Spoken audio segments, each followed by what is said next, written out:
हाँ भाई, तो बेटा फंक्शनल ग्रुप मैं आपको बता रहा था, साथ साथ आपको लर्न करते चलना है क्योंकि हम प्रैक्टिस कराते चलेंगे अच्छी। फंक्शनल ग्रुप तो मैंने क्या बताया था, फंक्शनल ग्रुप कंपाउंड का वो पार्ट होता है, ठीक है, जिसकी वजह से रिएक्शन होती है ना। एक्टिव पार्ट ऑफ कंपाउंड है ना। फंक्शनल ग्रुप को क्या बोलेंगे बेटा, active part of any compound है ना। Active part of any compound, जिस पार्ट से रिएक्शन होती है, ठीक है, कोई रिएजेंट रिएक्ट करता है जिस पार्ट से कंपाउंड के, उसको बोलते हैं फंक्शनल ग्रुप, है ना। रिएजेंट, कोई रिएजेंट है ना, रिएजेंट के बारे में पढ़ेंगे हम। रिएजेंट रिएक्ट करता हो जिस पार्ट से, ठीक है, उस पार्ट को बोलते हैं फंक्शनल ग्रुप। क्लियर है, ध्यान रखना। Active part of compound is called functional group. इतनी बार करेंगे सारे फंक्शनल ग्रुप, आपको लर्न हो जाएंगे। ये 2-3 बार आना है इसी चैप्टर के अंदर। तो सबसे पहले हमने पढ़ा था कार्बोक्सिलिक, कार्बोक्सिलिक ग्रुप या कार्बोक्सिलिक एसिड, कार्बोक्सिलिक एसिड है ना। मेरे साथ साथ लिखते हैं ना, COOH, या ऐसे लिखो इसको खोल के, COOH। मैंने आपको बताया था बेटा कि अगर दो एटम के बीच में एक बॉन्ड है तो क्या होता है, वो सिग्मा, ये भी क्या है, सिग्मा, ठीक है, और ये एक सिग्मा और एक क्या होगा, पाई। अगर बेटा दो बॉन्ड होते हैं तो एक सिग्मा होता है, एक पाई होता है। इसका सिग्निफिकेंस क्या है, कैसे बनते हैं केमिकल बॉन्डिंग में, ठीक है। तो COH कार्बोक्सिलिक एसिड, ये ग्रुप होता है बेटा कार्बोक्सिलिक एसिड में, COH, ये C डबल बॉन्ड OH, ये sigma bond, double bond O है, C डबल बॉन्ड O, एक सिग्मा होगा, एक पाई होगा, ठीक है। यहां कोई भी R एनी एल्काइल ग्रुप, ठीक है, RH भी हो सकता है, तो H होगा तो क्या होगा बेटा, HCOOH, है ना। देखो कितने सिग्मा बॉन्ड होंगे इसके अंदर, 1 2 3 4, it has 4 sigma bond and 1 pi bond, 1 pi bond. अगर दो बॉन्ड है किसी एटम में, एक सिग्मा होगा, एक पाई होगा, है ना। आप लोग कह रहे हो कि हमें स्ट्रक्चर बनाने नहीं आ रहे, आप बेटा परफेक्ट हो जाओगे, अभी चिंता ना करो। कुछ लोग जल्दी बना रहे हैं, कुछ नहीं बना पा रहे हैं, तो हमें पता रहता है कि कौन सी चीज़ टफ है, कौन सी चीज़ हमें ज़्यादा करानी है, पर ट्राई करते जाओ, क्योंकि स्ट्रक्चर बनाना आप आइसोमेरिज्म में भी सीखोगे। जब आइसोमेरिज्म तक पहुंचेंगे ना तो काफ़ी सारे बेसिक हमें पता चल चुके होंगे, उसके बाद दोबारा रिपीट होंगे, जो चीज़ फील नहीं हुई होगी वो फील हो जाएगी आगे। तो ये कार्बोक्सिलिक एसिड है, क्या बोलते हैं इसको, फॉर्मिक एसिड। बाद में इसके नोमेनक्लेचर भी अलग अलग करके करेंगे, अभी तो बेसिक देख रहे हैं फंक्शनल ग्रुप के बारे में, फिर इनके नोमेनक्लेचर करेंगे सिस्टमेटिक। फॉर्मिक एसिड, इसको मैंने बताया था एंट एसिड भी बोलते हैं, इसका सोर्स क्या है, एंट, चींटी। CH3COH, अगर यहां पर R बेटा CH3COH हो गया, ठीक है, इसको बोलते हैं एसिटिक एसिड। इनका IUPAC नेम है अलग, वो उसी समय जब सिस्टमेटिक ढंग से हम आगे पढ़ेंगे, एक एक करके एक एक फंक्शनल ग्रुप को लेंगे, उनके नोमेनक्लेचर भी करेंगे। अभी सारे फंक्शनल ग्रुप को जान लेते हैं। तो कार्बोक्सिलिक ग्रुप ये हो गया, इसको कार्बोक्सी ग्रुप भी बोलते हैं, कार्बोक्सी ग्रुप। कार्बोक्सिलिक एसिड है, R CH3 हो सकता है, C2H5, R की जगह H भी रख सकते हैं तो फॉर्मिक एसिड हो जाएगा। ये क्या होगा, एसिटिक एसिड, है ना। इसका सोर्स क्या होता है बेटा, विनेगर, विनेगर, जिनकी जरूरत है उन्हीं को नोट करना, विनेगर। क्लियर है। इसके बाद मैंने आपको बताया था sulphonic acid, second number, sulphonic acid लिख लो। सल्फोनिक एसिड का फॉर्मूला होता है SO3H, सल्फोनिक एसिड SO3H, ठीक है ना। इसका स्ट्रक्चर ऐसे, S double bond O OH, ठीक है। अगर मैं यहां R लगा देता हूं, R एनी एल्काइल ग्रुप, तो बेटा ये सिग्मा बॉन्ड होगा, ये सिग्मा होगा। अब दो बॉन्ड है तो एक सिग्मा बोलते हैं, दूसरा पाई बोलते हैं। ये सिग्मा और ये पाई, R लगाया तो ये सिग्मा, ठीक है। तो नंबर ऑफ सिग्मा और पाई बॉन्ड पूछे जा सकते हैं। तो this is SO3H, sulphonic acid होता है। देखो R इसमें H नहीं हो सकता, ठीक है, RH नहीं होगा। जैसे CH3S डबल बॉन्ड OH है ना, सल्फो ग्रुप भी बोलते हैं इसको, जैसे सल्फोनिक एसिड। अब R की जगह कुछ और भी होता जाएगा तो उनके नाम अलग अलग होते जाएंगे। क्या नाम होंगे वो IUPAC नोमेनक्लेचर जब आगे करेंगे, अभी बेसिक पढ़ रहे हैं, जान रहे हैं। इसके बाद लिखो सल्फोनिक एसिड के बाद एनहाइड्राइड, साइन डालो, एनहाइड्राइड। एनहाइड्राइड देखो बेटा, जैसे दो कार्बोक्सिलिक एसिड है, दो कार्बोक्सिलिक एसिड है, ये इनको हीट कर दो और पानी निकाल दो, तो वाटर निकलने के बाद जो भी कंपाउंड बनता है उसको बोलते हैं एनहाइड्राइड। ये क्या हो गया, एनहाइड्राइड, ठीक है, एनहाइड्राइड ग्रुप। R सेम भी हो सकता है, अलग भी हो सकता है, जैसे ये H भी हो सकता है R की जगह, OCOH क्या बोलेंगे, नोमेनक्लेचर में पढ़ेंगे, ठीक है। ग्रुप का नाम क्या होगा, एनहाइड्राइड है ना, ऐसे ध्यान रखना, ये this is anhydride group. R कुछ भी हो सकता है, RCH3 हो सकता है दोनों तरफ, R डिफरेंट भी हो सकता है, एक तरफ H हो जाए दूसरी तरफ CH3 हो जाए, दोनों तरफ एल्काइल ग्रुप हो सकते हैं, एक तरफ बेंजीन कर दो CO OCO, ये बेंजीन हो सकता है, ठीक है। चलो नोट करते जाओ, बस पहचानते जाओ, कोई रटना नहीं है, बार बार आएंगे तो खुद मालूम चल जाएगा। एनहाइड्राइड के बाद लिखो एस्टर, फ्रूटी स्मेल होती है इसकी, एस्टर, फ्रूटी स्मेल, ठीक है, एस्टर, ठीक है।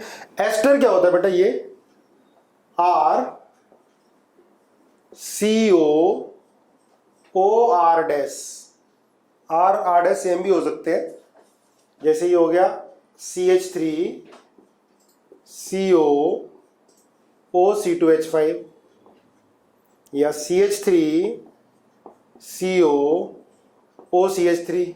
देखो ध्यान रखना, एसिड और एस्टर में क्या डिफरेंस है। यहां पे बेटा अगर R नहीं होता, H होता तो क्या एसिड होता, R है तो क्या ये एस्टर है, ध्यान रखना ना, एस्टर है। नोमेनक्लेचर आगे देखेंगे, अभी सिर्फ ग्रुप को पहचानना है, क्योंकि जो क्वेश्चन आएंगे तो number of group, functional group बताने होते हैं टेस्ट में। जो आपका नेक्स्ट संडे को टेस्ट होना है उसमें कंप्लीट मोल कंसेप्ट, कंप्लीट एटॉमिक स्ट्रक्चर, और ये आएगा नोमेनक्लेचर जितना हो जाता है नेक्स्ट वीक तक, ठीक है बेटा।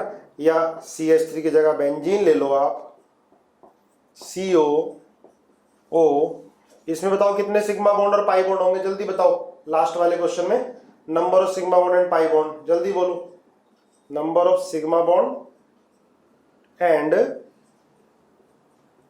पाई बॉन्ड्स, ठीक है, जल्दी बताओ, सिग्मा एंड पाई बॉन्ड कितने होंगे। अब राइटिंग समझ में आने लगा होगा, number of sigma bond and pi bond, C double bond हो, तो ये बेटा एस्टर है। चलो देखो बेटा, इसमें सिग्मा पाई बॉन्ड कितने होंगे, देखो यहाँ हाइड्रोजन भी होगा, कार्बन की वैलेंसी कितनी होती है बेटा, 4 होती है, तो ये हाइड्रोजन, इधर भी हाइड्रोजन, इधर भी हाइड्रोजन, यहाँ भी हाइड्रोजन, इधर हाइड्रोजन, ये भी हाइड्रोजन, यहाँ भी हाइड्रोजन, ये भी हाइड्रोजन, इधर भी हाइड्रोजन, ठीक है। सिग्मा सिग्मा सिग्मा, ये सिग्मा, इधर sigma sigma sigma pi sigma. अब देखो, अब ये एक सिग्मा एक पाई होगा, सिग्मा काउंट कर लो, 1 2 3 4 5 6 7 8 9 10 11, क्लियर है, 11 12 13 14 15 16, 17, 18, 19, 20, 21, 22, 23, 24, 25, 26। देखो 26 है क्या, दोबारा देख लो। 1 2 3 4 5 6 7 8 9 10 11 12, ये काउंट कर लिया था। 13 14 15 16 17 18 19 20 21 22 23 24 25 26। 26 ये ना सिग्मा, और पाई 1 2 3 4 5 6 7। 26 सिग्मा और 7 पाई है ना बेटा। चलो बेटा आर डैश क्या है, आर ना, आर कोई भी एल्काइल ग्रुप हो सकता है ना। ये जो आर है ना, आर ये जो मैं डैश लगा रहा हूं तो ये बॉन्ड है ना। जैसे आर सी एल ये बॉन्ड लग सकता है ना। R B R, R I है ना, आर ओ एच। तो बेटा आर कोई भी एल्काइल ग्रुप है ना, एल्काइल ग्रुप पूरा सब चीज अच्छे अच्छे समझे। जैसे देखो ये हो सकता है CH3 हो सकता है बेटा, CH3 CH2 हो सकता है आर, है ना। तो एनी एल्काइल ग्रुप, और ये डैश नहीं है, ये बॉन्ड है अब, है ना, बीच में हमने लगा दिया। यहाँ पर कुछ और दूसरा हम अटैच कर सकते हैं, CN अटैच कर सकते हैं, ठीक है ना, RC अटैच कर सकते हैं। हाँ, तो एस्टर के बाद आगे हेडिंग डालो एमाइड, अमाइड, ठीक है। अमाइड होता है बेटा, ये इसका फंक्शनल ग्रुप RCONH2 है ना, ध्यान रखना CONH2, this is amide, AMID, amide. या यहां पर हम R लगा सकते हैं बॉन्ड, भैया भी इसको वैलेंसी को पूरा कर रहे हैं, RCONH2, ठीक है। R यहां H भी हो सकता है, R कोई एल्काइल ग्रुप भी हो सकता है, दोनों में कुछ भी हो सकता है। जैसे हमने CH3 लगा दिया, CONH2, जल्दी से इसके अंदर number of sigma pi bond बताओ। CH3 CH2 CONH2, दोनों में number of sigma and pi bond बताओ। देखो this is active group, functional group, ये active part of the compound है, उसको फंक्शनल ग्रुप बोलते हैं। डिफरेंट टाइप के फंक्शनल ग्रुप हैं, धीरे धीरे आपको सारे लर्न हो जाएंगे। आपको सिग्मा और पाई बॉन्ड बताने हैं तो आपको खोल के लिखना पड़ेगा इसको। भैया हाइड्रोजन है, हाइड्रोजन है, हाइड्रोजन मैंने आपको बताया था कैसे लिखना है, बॉन्ड लाइन नोटेशन कैसे, ये H है, H है, ठीक है। इसको ऐसे लिखोगे CH, स्पीड से लिखो साथ साथ मेरे, H। नोट साथ साथ बनाया करो, ध्यान से पढ़ा करो, ताकि बाद में अगर हम वीडियो देखनी हो तो 1.5 की स्पीड से वीडियो देख के खत्म कर लें। तो देखो सिग्मा बॉन्ड कैलकुलेट कर लिए होंगे, बताओ जरा जल्दी। देखो बेटा ये 1 2 3 4 5 6 7 8 8 सिग्मा प्लस 2 बॉन्ड है तो बेटा 1 पाई होगा, सिर्फ 1 पाई। इधर 1 2 3 4 5 6 7 8 9 10 11 सिग्मा और पाई ओनली 1 पाई। अब एक चीज ध्यान रखना बेटा, सुनो ध्यान से, गलती हो जाती है जहां पर, अगर ये है RCONH,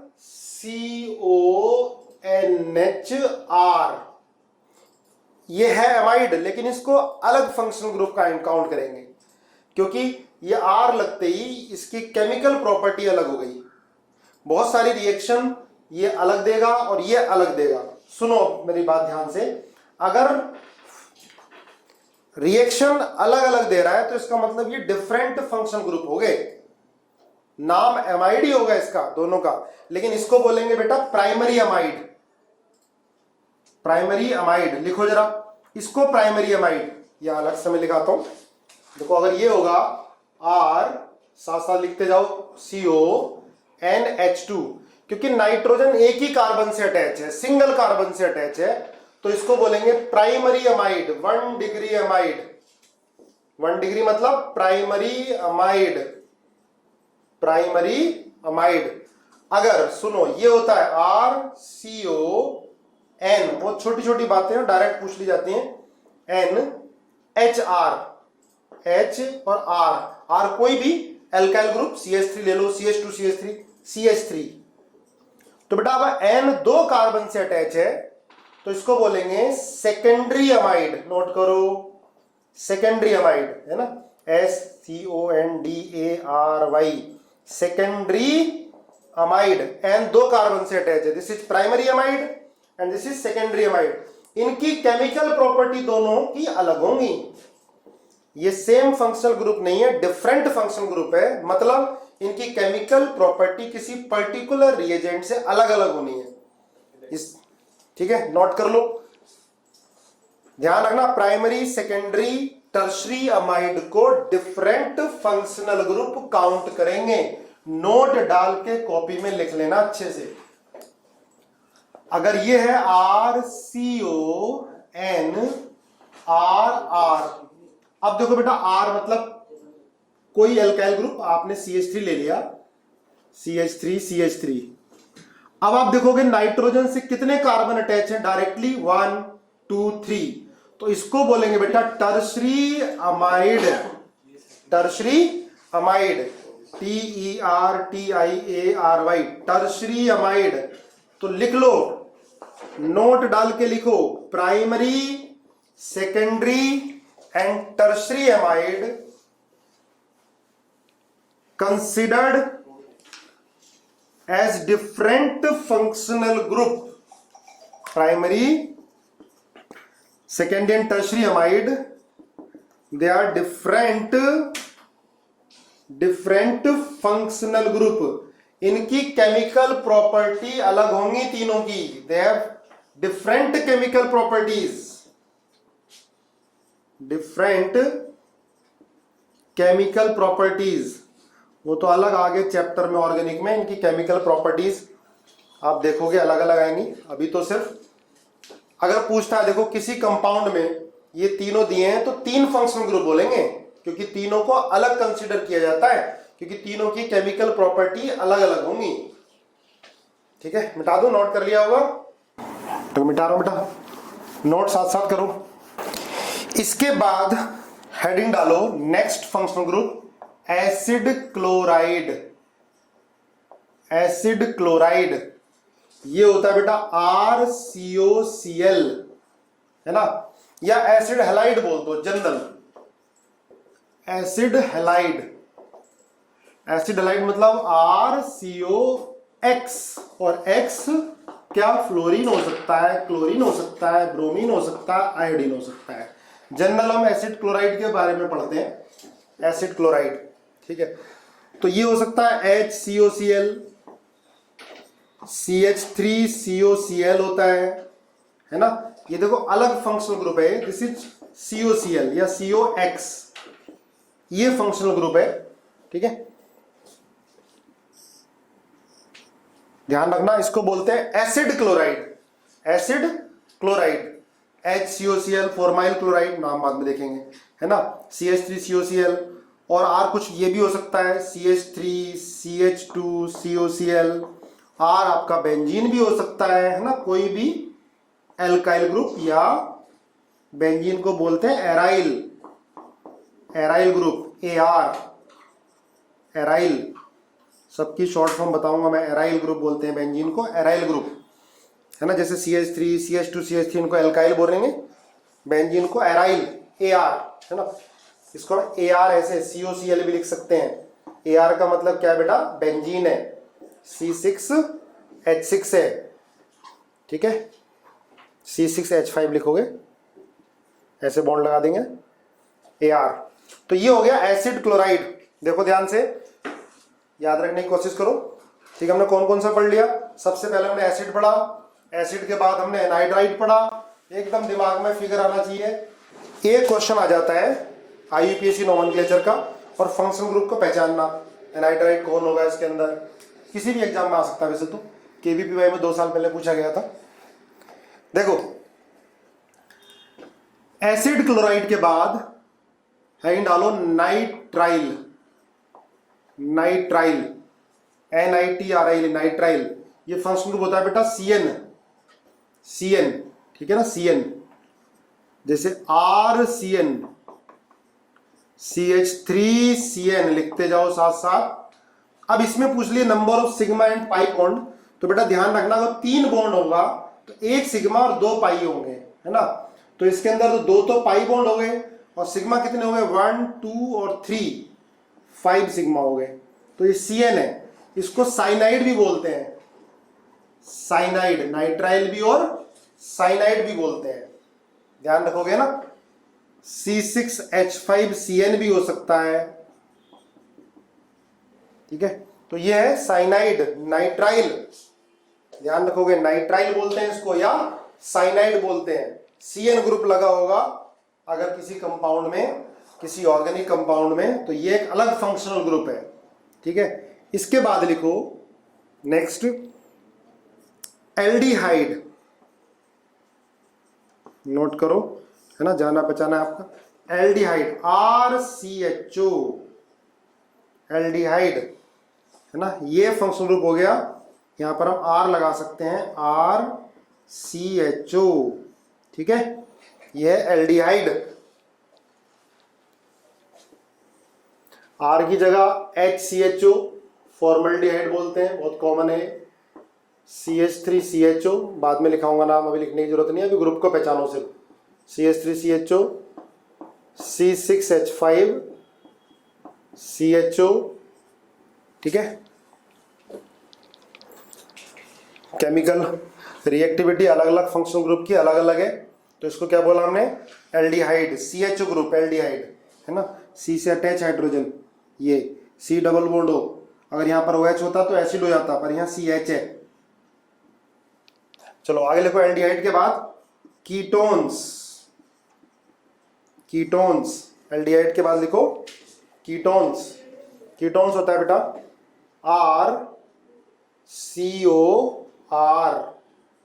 कीटोन, CO ग्रुप है, दोनों तरफ R होगा। देखो एक तरफ H आ गया ना, तो क्या बन गया, एल्डिहाइड। अगर दोनों तरफ R है CO के दोनों तरफ R है, तो क्या बन गया, ये कीटोन्स बन गया। जैसे CH3COCH3, जैसे ये CO आ गया। इसमें बताओ number of sigma and pi bond बताओ कितने होंगे जल्दी इस वाले में। और C2H5CO, C2H5 C6, double bond double bond double bond, CO CH3, है ना। कीटोन और एल्डिहाइड में डिफरेंस देखना, एल्डिहाइड में बेटा एक तरफ हाइड्रोजन और एक तरफ एल्काइल ग्रुप। देखो एल्डिहाइड और कीटोन में डिफरेंस समझना बेटा, ये एल्डिहाइड, ये आपको समझना है डिफरेंस, नेचर ऑफ ग्रुप, कौन सा ग्रुप क्या है ये आपको पता होना चाहिए ध्यान से, क्योंकि अभी काफी सारे ग्रुप आने हैं। तो कीटोन और एल्डिहाइड में डिफरेंस समझो, कीटोन और एस्टर में क्या डिफरेंस है, एस्टर और एसिड में क्या डिफरेंस है, ठीक है, ये सारी चीजें पता होनी चाहिए। एस्टर और एसिड में क्या डिफरेंस है, एनहाइड्राइड क्या है, दिमाग में एकदम पिक्चर आए बेटा, एनहाइड्राइड क्या है, एल्डिहाइड में क्या डिफरेंस, एल्डिहाइड और कीटोन में क्या डिफरेंस है, ठीक है। अब देखो आगे, जितने मैंने कराए उतने आपके दिमाग में पक्के हो जाने चाहिए। सिग्मा और पाई बॉन्ड बताओ इसमें जल्दी कितने,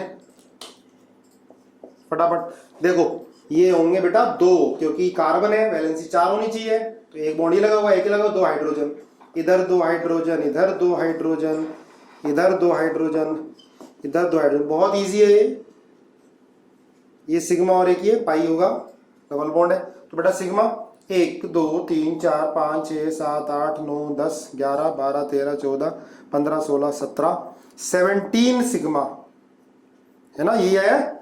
और 1 पाई, बोलो यस और नो, 17 सिग्मा 1 पाई। देखो आगे, इसके बाद एल्कोहल, एल्कोहल, इसमें फंक्शनल ग्रुप होता है बेटा OH, एल्कोहल में फंक्शनल ग्रुप OH होता है, ध्यान रखो OH। यहां पे R लगा दो, ROH, R की जगह CH3OH, ठीक है। अब CH3CH2OH, देखो बेटा इसको बोलेंगे प्राइमरी एल्कोहल, जहां प्राइमरी सेकेंडरी आ रहा है उसको ध्यान से देखना, प्राइमरी एल्कोहल। यहां पर OH प्राइमरी कार्बन से अटैच है। मैंने आपको बताया था प्राइमरी कार्बन क्या होता है, जिस कार्बन से एक कार्बन या कोई कार्बन अटैच ना हो उसको बोलते हैं प्राइमरी कार्बन। तो दिस इज प्राइमरी एल्कोहल। और देखो ये भी क्या होगा बेटा, प्राइमरी एल्कोहल होगा ये भी, है ना, प्राइमरी अल्कोहल। क्लियर है ना, क्योंकि ये प्राइमरी कार्बन से अटैच है, इससे एक कार्बन अटैच है। अगर ये है देखो CH3 COH और CH3, ये क्या होगा, ये होगा सेकेंडरी अल्कोहल। लेकिन इनकी केमिकल प्रॉपर्टी सेम ही आएंगी ऑलमोस्ट, इनको डिफरेंट ग्रुप कंसीडर नहीं करेंगे। जैसे हम प्राइमरी सेकेंडरी टर्शरी एमाइड को डिफरेंट फंक्शनल ग्रुप कंसीडर कर रहे थे, प्राइमरी सेकेंडरी टर्शरी अल्कोहल को डिफरेंट फंक्शनल ग्रुप कंसीडर नहीं करेंगे। अगर हम तीनों की रिएक्शन Na से कराएंगे, तीनों में हाइड्रोजन निकलेगा, तो इनकी केमिकल प्रॉपर्टी सिमिलर होंगी। किसकी, प्राइमरी सेकेंडरी टर्शरी अल्कोहल की। तो बेटा कंफ्यूज नहीं होना, मैंने प्राइमरी सेकेंडरी टर्शरी अमाइड उनको डिफरेंट फंक्शनल ग्रुप कहा था। क्यों कहा था, क्योंकि उनकी केमिकल प्रॉपर्टी डिफरेंट आती है। लेकिन primary secondary tertiary alcohol they are not different functional group, they are same functional group, है ना। इनकी केमिकल प्रॉपर्टी सेम होगी, हाँ फिजिकल प्रॉपर्टी डिफरेंट होंगी, बॉइलिंग पॉइंट अलग होगा, मेल्टिंग पॉइंट अलग होगा, सॉल्युबिलिटी अलग होगी, लेकिन केमिकल प्रॉपर्टी सेम है, तो ये सेम ही है। पर ध्यान रखना, प्राइमरी किसको बोलेंगे, ये भी प्राइमरी है जिस OH उस कार्बन से अटैच है जिससे एक कार्बन भी अटैच नहीं है, या एक कार्बन अटैच होगा उसमें भी प्राइमरी बोलते हैं, है ना। जिस कार्बन से एक कार्बन अटैच है बेटा वो प्राइमरी कार्बन, प्राइमरी कार्बन से अल्कोहल अटैच होगा तो उसे प्राइमरी अल्कोहल। ये देखो सेकेंडरी कार्बन है, दिखाई दे रहा है ना भाई, दो कार्बन से अटैच है, ये कार्बन दो कार्बन से अटैच है तो सेकेंडरी अल्कोहल हो गया। ये होगा tertiary alcohol, CH3CH3OH, this is tertiary alcohol, this is tertiary alcohol, क्योंकि ये टर्शरी कार्बन से अटैच है, 1 2 3, ये टर्शरी। पर primary secondary tertiary alcohol functional group same है, OH, केमिकल प्रॉपर्टी सेम होगी। जैसे मैंने प्राइमरी सेकेंडरी टर्शरी अमाइड को डिफरेंट फंक्शनल ग्रुप कहा है, ये डिफरेंट नहीं है, नोट डाल के लिख लिया करो, क्योंकि केमिकल प्रॉपर्टी सेम रहेगी। तो ये अल्कोहल हो गया, है ना। जैसे देखो दो दो अल्कोहल है, CH2OH, इसको बोलते हैं, बड़ा कॉमन है ये ग्लाइकोल। देखो जिनकी कंपाउंड की जरूरत होगी ज्यादा, वो बार बार लिखाऊंगा, आपको लर्न हो जाएंगे। ये ग्लाइकोल है, CH2OH, CH2OH, ये ग्लिसरॉल है, ग्लिसरॉल नाम लिख लो, ग्लाइकोल ग्लिसरॉल बार बार आएगा, आपको लर्न हो जाएगा। देखो एक OH ग्रुप है तो क्या बोलते हैं बेटा, मोनोहाइड्रिक अल्कोहल, मोनोहाइड्रिक। दो OH हैं तो पॉलीहाइड्रिक, पॉलीहाइड्रिक, पॉली दो या दो से ज्यादा हो तो, ठीक है। तो अल्कोहल ग्रुप आपको मालूम चल गया, OH ग्रुप होता है, ठीक है। अल्कोहल के बाद लिखो, मिटा दे, नोट कर लिया, लिखो थायोल, THIOL, अल्कोहल के बाद लिखो थायोल। थायोल होता है बेटा SH, बस O की जगह S आ गया, क्या बोलते हैं इसको, थायोल। जैसे CH3SH, C6H5SH। अच्छा यहां पर एक चीज और, तो बड़ी इंपॉर्टेंट बात, ये मैंने नहीं लिखा यहां पर, CH3OH और ये सुनना, नोट डाल के लिखना बेटा इसको, OH। देखो यहां भी OH है और यहां भी OH है, इसको बोलते हैं फिनोल, फिनोल। दूसरा नाम होता है इसका कार्बोलिक एसिड। IIT मेडिकल दोनों में पूछा गया इसका नाम, NCERT में दे रखा है, कई बार आ जाएगा, याद हो जाएगा, और मैक्सिमम लोग तो आप अभी याद कर लोगे, कार्बोलिक एसिड। देखो ये प्राइमरी अल्कोहल, ये सेकेंडरी अल्कोहल, या ये सेकेंडरी अल्कोहल, ये भी सेकेंडरी, पर नोट लिखो भाई, पर ये अलग फंक्शनल ग्रुप है। देखो क्यों, क्योंकि केमिकल प्रॉपर्टी अलग होगी। अगर इसकी रिएक्शन हम NaOH से कराते हैं तो ये रिएक्ट नहीं करता, पर ये रिएक्ट कर जाता है, ये ज्यादा एसिडिक होता है, ठीक है। लिखो इसको अलग से, डब्बे में बंद करो क्योंकि याद नहीं रहता, एक्सेप्शन है। फिनोल, ये फिनोल है, बेंजीन से OH, और ROH, they are different functional group, क्योंकि इनकी केमिकल प्रॉपर्टी डिफरेंट है। डब्बे में बंद करो कलरफुल ताकि याद रह जाए, इंपॉर्टेंट लिखो।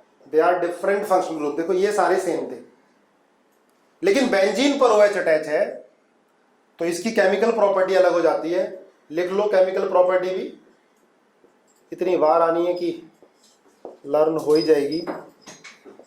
भाई जो काम की चीज है उसको हम ज्यादा कराएंगे, जो काम की चीज नहीं होती वो कराने की जरूरत ही नहीं है। ये बेस से रिएक्ट कर जाता है एक्वस NaOH से, लेकिन ROH की रिएक्शन NaOH से नहीं होती। इसका मतलब केमिकल प्रॉपर्टी क्या होगी, दोनों की अलग अलग हो गई। तो दोनों क्या हो गए, they are different functional group. लेकिन ये तीनों primary alcohol, secondary alcohol, tertiary alcohol, इन तीनों की ही रिएक्शन नहीं होगी एक्वस NaOH से। पर Na से कराओगे तो तीनों रिएक्ट कर जाएंगे। Na बड़ा रिएक्टिव होता है, ONA half H2 ONA half H2 ONA half H2 बन जाएगा। इसमें भी बनेगा हाफ H2, लेकिन कोई भी एक रिएजेंट अगर उनसे केमिकल प्रॉपर्टी अलग हो जाती है, रिएक्शन अलग हो जाती है, तो फिर वो अलग फंक्शनल ग्रुप होंगे। लिख लिया भाई। देखो तेजस पूछ रहा है क्वाटरनरी अल्कोहल नहीं होता सर। अरे मेरे भाई क्वाटरनरी अल्कोहल कैसे हो सकता है, देख यहां पर OH लगाओगे तो टर्शरी, ठीक है। क्वाटरनरी अल्कोहल नहीं हो सकता। अगर ये करोगे ये, तो ये कौन सा अल्कोहल है बताओ, चलो देखते हैं कौन बता पाएगा। ये कौन सा अल्कोहल है, क्वाटरनरी है, पेंटेनरी है, क्या है ये, क्या है, प्राइमरी है। क्योंकि ये कार्बन एक कार्बन से डायरेक्टली अटैच है, प्राइमरी अल्कोहल है। क्वाटरनरी अल्कोहल तो होगा ही नहीं, है ना। अब किसी एक ने पूछा कि सर सारे साइक्लिक क्या अलग होंगे। बेटा देखो ये साइक्लिक और इस साइक्लिक में डिफरेंस है। ये तो इन्हीं की तरह ही होगा, इन्हीं की तरह ही होगा। ये भी एक्वस NaH से रिएक्ट नहीं करेगा। लेकिन ये जो है बेंजीन, पहचान लो इसको, इसका रीजन पूरा आएगा। ये बेंजीन, बेंजीन पर OH, ये अलग फंक्शनल ग्रुप है। एक बार तुम एक साथ में लिख लो, है ना, कभी कंफ्यूजन हो, क्योंकि एग्जाम में क्वेश्चन तो आते ही हैं। जैसे बेटा ये है, चाहे ये वाला हो साइक्लिक, चाहे ये हो साइक्लिक, है ना, ये बिल्कुल एलिफेंट इनकी तरह ही है बेटा, इनकी तरह ही है। ये सब में बोलोगे ये सेम फंक्शनल ग्रुप ही है ना। ये सेम, इनकी केमिकल प्रॉपर्टी सबकी सेम आएगी, सेम केमिकल प्रॉपर्टीज। लेकिन फिनोल आ गया, ये अलग फंक्शनल ग्रुप है। ये बेंजीन, देखो बेंजीन और इनमें डिफरेंस है, 3 बॉन्ड है, डबल सिंगल डबल, है ना, ये 3 बॉन्ड है।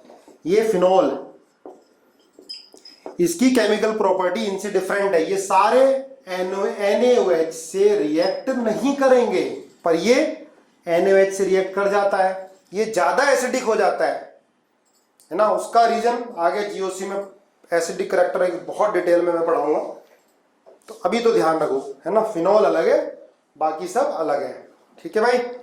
अब थायोल देखो, थायोल, ठीक है। थायोल क्या होता है बेटा, SH ग्रुप होता है, SH। अल्कोहल OH था, ये SH है, ठीक है। CH3SH, बेंजीन पर SH आ गया, ठीक है। और CH3, CH2, CH2SH आ गया। देखो इसके बाद लिखो अमाइन, अमाइन AMINE, अमाइन, है ना। अमाइन होता है बेटा ये NH2 ग्रुप, ठीक है। अब इसमें भी ध्यान रखना, जैसे ये RNH2 है, या R की जगह हमने CH3NH2 कर दिया, या हमने CH3CH2NH2, है ना, लिखो साथ साथ CH3CH2NH2। एग्जाम्पल ज़्यादा इसलिए कर रहे हैं ताकि आपको बार बार ये करोगे तो लर्न हो जाएगा। अब देखो ये बेटा प्राइमरी अमाइन है ना, ये भी प्राइमरी अमाइन है, मैंने आपको बताया है। देखो ये कार्बन क्या है, नाइट्रोजन एक ही कार्बन से अटैच है, यहाँ भी नाइट्रोजन एक ही कार्बन से अटैच है। अच्छा ये भी प्राइमरी है,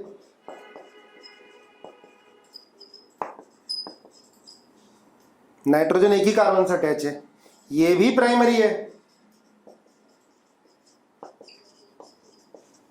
लेकिन अगर ये आ जाता है CH3NH और CH3NH, ये है बेटा सेकेंडरी अमाइन। ठीक है, अगर ये आ जाता है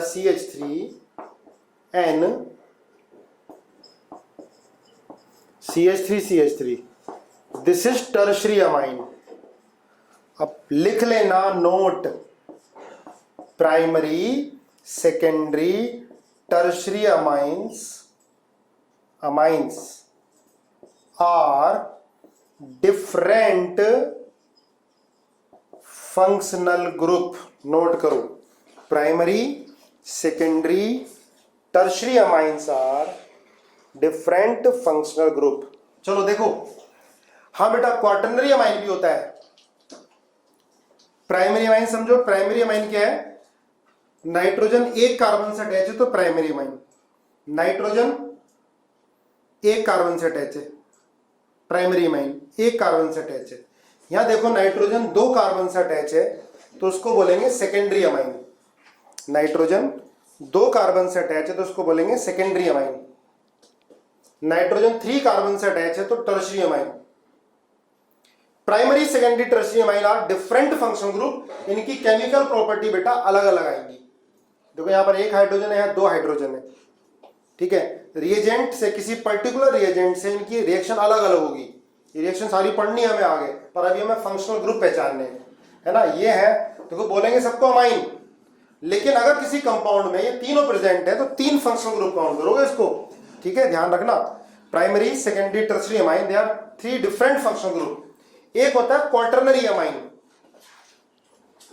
आप में से कई सारे पूछ रहे हैं सर क्वाटरनरी अमाइन, तो क्वाटरनरी अमाइन भी होता है। तो ये होता है क्वाटरनरी अमाइन, जैसे CH3N,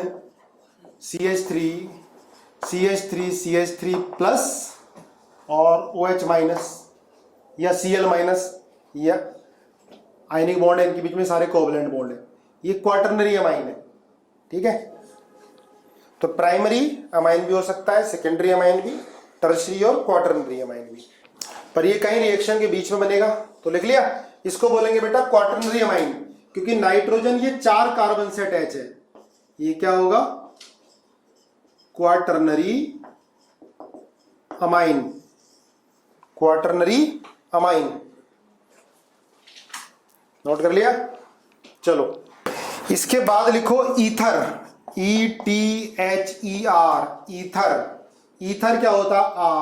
ROR। ठीक है, R CH3OCH3, या आप ये ले सकते हो दोनों तरफ OC6H5। ठीक है, C2H5OC2H5। ठीक है, ईथर। R दोनों तरफ एल्काइल ग्रुप होगा। अगर आपने किसी भी एक तरफ H लगा दिया तो फिर ईथर थोड़ा ना हुआ। ठीक है, दोनों तरफ क्या होगा? एल्काइल ग्रुप या एराइल ग्रुप होगा, तो इसको बोलते हैं ईथर, है ना। ये होता है साइक्लिक ईथर, है ना, ये होता है साइक्लिक ईथर। ठीक है, नोट करो, साइक्लिक ईथर। जैसे ऐसे बना लो, CH3CHO CH3। ठीक है, इसको इपोक्साइड भी बोलते हैं, इपोक्साइड। ठीक है, साइक्लिक ईथर को इपोक्साइड,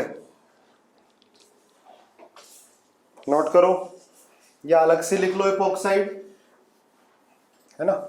इपोक्साइड अलग से लिख लो, याद रहेगा। CH2OCH2 आएगा ईथर में ही। ठीक है, इपोक्साइड क्या बोलते हैं? इपोक्साइड। नोमेनक्लेचर पढ़ेंगे इसका आगे। इपोक्साइड एक ही फंक्शनल ग्रुप है ये। ऐसे ही होता है क्राउन ईथर। क्राउन ईथर, ये क्राउन ईथर क्राउन ईथर है ना, बना लो crown ether. Same function group में आते हैं बेटा, डिफरेंट नहीं होते। क्राउन ईथर है ना, क्राउन की तरह शेप आगे, क्राउन ईथर बोलते हैं इसको।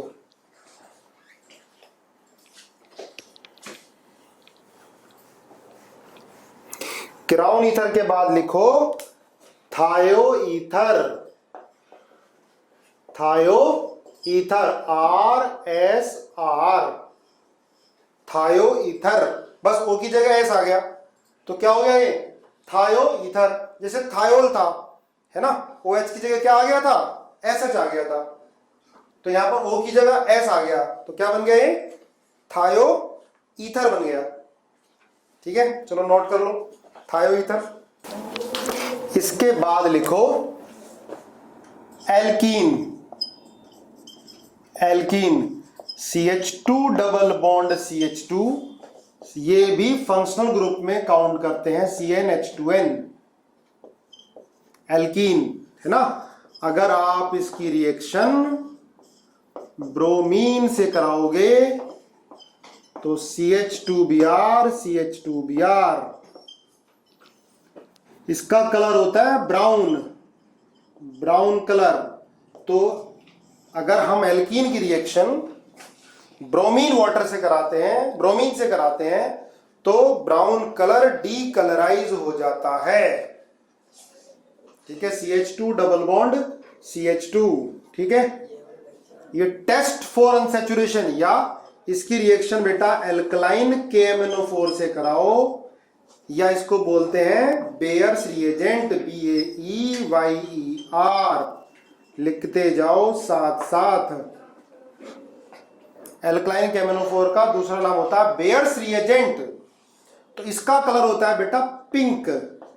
अगर कोई एल्कीन है, अनसैचुरेटेड हाइड्रोकार्बन है, इसको क्या बोलते हैं अनसैचुरेशन, अनसैचुरेटेड हाइड्रोकार्बन। हमने डिग्री ऑफ अनसैचुरेशन पढ़ा था, अनसैचुरेटेड है ये, इसमें DU कितना है, डिग्री ऑफ अनसैचुरेशन 1।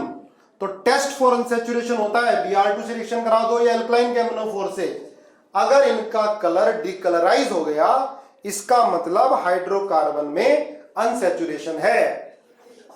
ये कैसे बन जाता है, क्या बन जाता है, क्यों बनता है, मैकेनिज्म में पढ़ेंगे। ये कलरलेस है, अगर डबल बॉन्ड है तो पिंक कलर को डिकलराइज कर देता है। लेकिन बेटा ध्यान रखना, अगर बेंजीन है, ठीक है, तो टेस्ट फॉर अनसैचुरेशन नहीं देता, ना एल्कलाइन KMnO4 के पिंक कलर को डिकलराइज करता है, ना Br2 वाटर के। लिख लेना इसको नोट डाल के। देखो है तो इसमें भी DU कितना है बेटा, इसका 4 है। अब मैंने क्या बताया कि test for unsaturation alkaline KMnO4 है ना, या Br2 वाटर। एल्कलाइन KMnO4 का रिपीट कर देता हूं बेटा, कोई बात नहीं। हाँ, 10th वाला Br2 वाटर। देखो बेटा, अगर किसी कंपाउंड में डबल बॉन्ड है, ठीक है, एल्कीन है, डबल बॉन्ड है या ट्रिपल बॉन्ड भी हो, अगर हम उसके अंदर Br2 वाटर डालेंगे तो Br2 वाटर का कलर होता है ब्राउन, तो ब्राउन कलर डिकलराइज हो जाएगा, है ना, पढ़ा भी होगा यार, 10th में ही पढ़ा होगा ये। ऐसे ही एल्कलाइन KMnO4, एल्कलाइन KMnO4 को हम बेयर्स रिएजेंट भी बोलते हैं, इसका नाम होता है बेयर, भाई साइंटिस्ट का नाम है बेयर, उसी के नाम पे पढ़ा है बेयर्स रिएजेंट। तो बेटा एल्कलाइन KMnO4 का कलर होता है पिंक। अगर अनसैचुरेटेड कंपाउंड की रिएक्शन अगर हम एल्कलाइन KMnO4 से करा दें तो अनसैचुरेटेड कंपाउंड एल्कलाइन KMnO4 के पिंक कलर को डिकलराइज कर देते हैं। ये टेस्ट होता है अगर हमें अनसैचुरेशन का पता करना हो, लेकिन केमिस्ट्री है तो एक्सेप्शन भी है। अब बेंजीन है, बेंजीन इन दोनों के साथ टेस्ट देता ही नहीं है। अगर Br2 के साथ रिएक्शन कराओगे तो पिंक कलर को डिकलराइज नहीं करेगा, अगर आप एल्कलाइन KMnO4 के साथ कराओगे, सॉरी Br2 का ब्राउन कलर को डिकलराइज नहीं करेगा। अगर आप एल्कलाइन KMnO4 से कराओगे तो पिंक कलर को डिकलराइज नहीं कर पाएगा। ठीक है, ध्यान रखना, केमिस्ट्री है तो एक्सेप्शन भी है, but every exception has a reason, पर वो धीरे धीरे मालूम चलेगा। क्लियर है? तो देखो बेंजीन है, अब इसका भी रीजन क्या, क्यों होता है ऐसा, क्या होता है, वो तो समय के साथ पत्ते खुलेंगे। ठीक है, नोट कर लो। नोट डाल के लिख लो जो भी एक्सेप्शन है कि ये टेस्ट फॉर अनसैचुरेशन नहीं देगा। ये दोनों हम अनसैचुरेशन को टेस्ट करने के लिए यूज करते हैं, Br2 वाटर और एल्कलाइन KMnO4, Br2 वाटर और एल्कलाइन KMnO4।